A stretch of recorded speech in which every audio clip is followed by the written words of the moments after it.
Hello everyone, ਅੱਜ ਆਪਾਂ ਕਰਾਂਗੇ ਅਭਿਆਸ 1.2। ਤਾਂ ਸਭ ਤੋਂ ਪਹਿਲਾਂ ਆਪਾਂ ਦਿੱਤੀ ਸੰਖਿਆ ਤੋਂ ਸ਼ੁਰੂ ਕਰਕੇ ਅਗਲੀਆਂ 5 ਸੰਖਿਆਵਾਂ ਲਿਖੋ। 2128 ਨੂੰ 2128 ਦੀਆਂ ਆਪਾਂ ਅਗਲੀਆਂ 5 ਸੰਖਿਆਵਾਂ ਲਿਖਣੀਆਂ ਹਨ। ਤਾਂ ਇਹਨਾਂ 5 ਸੰਖਿਆਵਾਂ ਨੂੰ ਲਿਖਣ ਲਈ ਆਪਾਂ ਦੇਖਦੇ ਹਾਂ ਕਿ ਇਹਨਾਂ ਨੂੰ ਕਿਵੇਂ ਲਿਖਿਆ ਜਾਵੇਗਾ।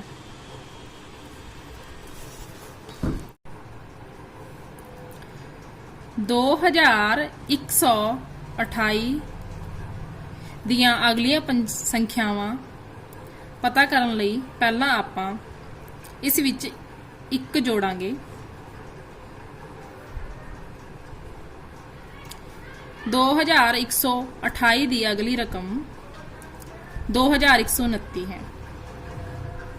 फिर इस विच एक होर जोड़ांगे।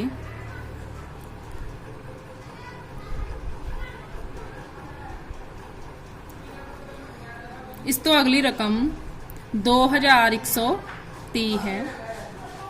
फिर विच इस दे एक जोड़न ते अगली रकम 2131 बनी। एक होर जोड़न ते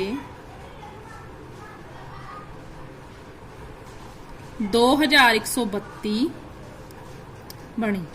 इस तरह 2128 दियां अगलियां 5 संख्यावां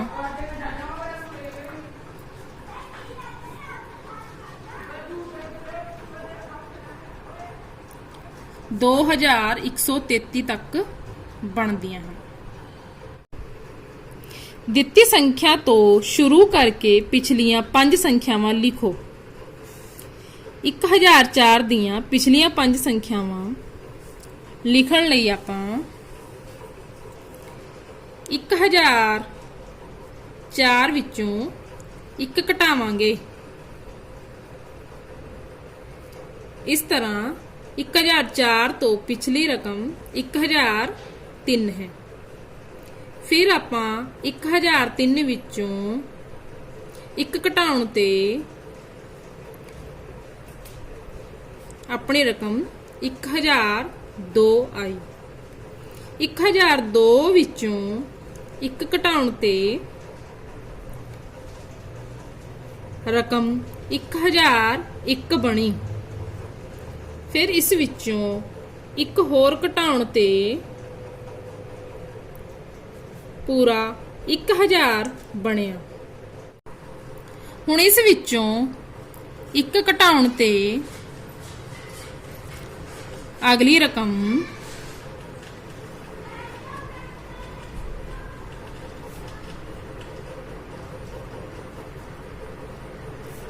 999 ਬਣੀ। ਇਸ ਤਰ੍ਹਾਂ ਆਪਾਂ ਦੇਖਦੇ ਹਾਂ ਕਿ 1004 ਤੋਂ ਪਿਛਲੀ ਰਕਮ 1003, फिर उस तो पिछे 1002, फिर 1001, फिर पूरा 1000, फिर 999 बनी। खाली थावां भरो। हुण आपां पहले सवाल 2200 तो पहला खाली थां अते 2200 तो बाद वाली खाली थां नूं भरना सीखांगे। इसनूं भरन लई आपां पहला 2200 विचों पहला खाली थां भरन लई 1 घटावांगे। तां पहला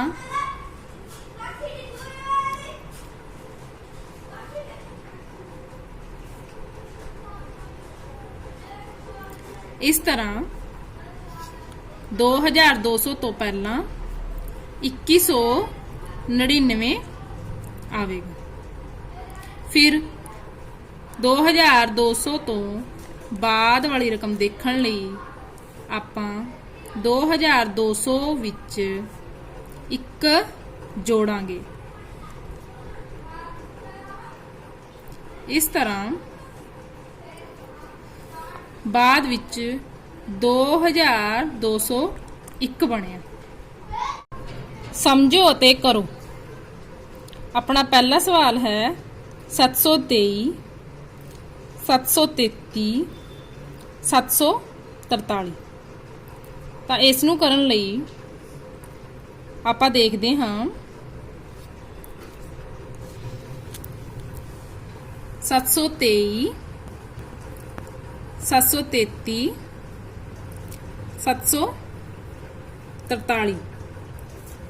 ਤਾਂ ਇਸ ਦੀਆਂ ਅਗਲੀਆਂ 4 ਸੰਖਿਆਵਾਂ ਕਿਹੜੀਆਂ ਹੋਣਗੀਆਂ? ਸਭ ਤੋਂ ਪਹਿਲਾਂ 733 ਵਿੱਚੋਂ 723 ਘਟਾਵਾਂਗੇ। ਇਸ ਤਰ੍ਹਾਂ ਆਪਾਂ ਦੇਖਦੇ ਹਾਂ ਕਿ 733 ਅਤੇ 723 ਵਿੱਚ 10 ਦਾ ਅੰਤਰ ਹੈ। ਫਿਰ ਆਪਾਂ 743 ਵਿੱਚੋਂ 733 ਘਟਾਵਾਂਗੇ।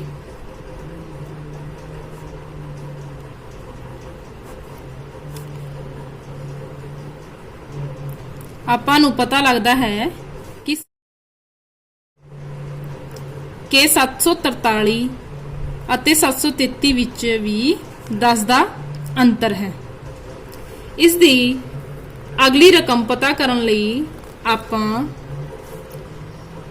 743 ਵਿੱਚ 10 ਜੋੜਾਂਗੇ।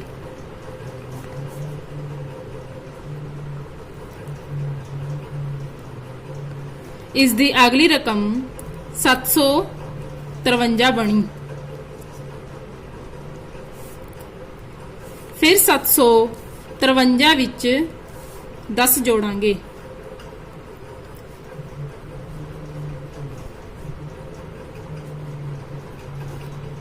ਇਸ ਤੋਂ ਅਗਲੀ ਰਕਮ 763 ਬਣੀ। ਫਿਰ 763 ਵਿੱਚ 10 ਜੋੜਾਂਗੇ।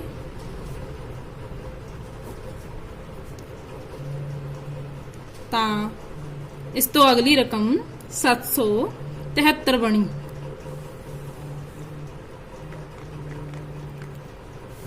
ਸੱਤ 773 ਵਿੱਚ 10 ਜੋੜਨ ਤੇ ਅਗਲੀ ਰਕਮ 783 ਬਣੀ। ਹੇਠ ਲਿਖੀਆਂ ਸੰਖਿਆਵਾਂ ਦੀਆਂ ਅਗੇਤਰ ਸੰਖਿਆਵਾਂ ਲਿਖੋ। ਹੁਣ 999 ਦੀ ਅਗੇਤਰ ਸੰਖਿਆ ਆਪਾਂ ਦੇਖਦੇ ਹਾਂ। 999 ਵਿੱਚ 1 ਜੋੜਨ ਤੇ ਇਸ ਦੀ ਅਗੇਤਰ ਸੰਖਿਆ 1000 ਹੋਏਗੀ। ਇਸ ਤਰ੍ਹਾਂ ਅਗਲਾ ਸਵਾਲ 2018 ਦੀ ਅਗੇਤਰ ਸੰਖਿਆ 1 ਜੋੜਨ ਤੇ 2019 ਬਣੇਗੀ। ਹੇਠ ਲਿਖੀਆਂ ਸੰਖਿਆਵਾਂ ਦੀਆਂ ਪਿਛੇਤਰ ਸੰਖਿਆਵਾਂ ਲਿਖੋ। 9878 9878 ਵਿੱਚੋਂ 1 ਘਟਾਉਣ ਤੇ ਇਸ ਦੀ ਪਿਛਲੀ ਸੰਖਿਆ 9877 ਬਣੀ। ਫਿਰ 4856 ਵਿੱਚੋਂ 1 ਘਟਾਉਣ ਤੇ ਉਸ ਦੀ ਪਿਛਲੀ ਸੰਖਿਆ 4855 ਬਣੀ। ਹੁਣ ਆਪਾਂ ਮਿਲਦੇ ਹਾਂ ਨੈਕਸਟ ਵੀਡੀਓ ਵਿੱਚ। So thank you.